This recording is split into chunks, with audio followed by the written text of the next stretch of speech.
ঢাকা থেকে সরাসরি লাইভে যুক্ত হচ্ছি আমরা গত কয়েক দিনের আন্দোলন ও সংঘর্ষের তাজা পরিস্থিতি নিয়ে।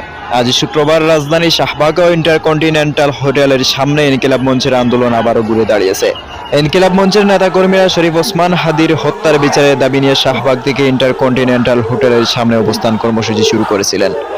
সরকারের প্রতি কঠোর পদক্ষেপ না নেওয়ার অভিযোগ ওঠে এবং তারা প্রধান উপদেষ্টার বাসভবন যমুনা অভিমুখে যাত্রা করতে চাইলে পুলিশের জনকামান চার্জের মাধ্যমে পরিস্থিতি নিয়ন্ত্রণে আনার চেষ্টা করে। সংঘর্ষের সময় পুলিশের শক্ত প্রতিক্রিয়া ইনকিলাব মঞ্চের সদস্য সচিব আব্দুল্লাহ আল জাবের, ডাকসু নেত্রী ফাতেমা তাসনিম জুমা, যক্ষু নেত্রী শান্তা আক্তার সহ অন্যান্য নেতাকর্মীরা গুরুতর আহত হয়েছেন বলে জানা যায়।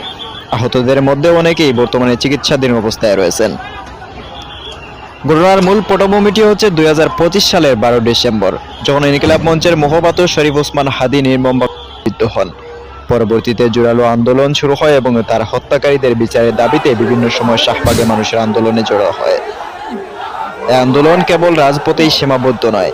ইনকিলাব মঞ্চ পূর্ব সরকারের প্রতি 24 ঘন্টার আলটিমেটাম দিয়েছেন এবং যুক্তরাষ্ট্রের মতো আন্তর্জাতিক সংস্থার তত্ত্বাবধানে তদন্ত দাবি করেছেন।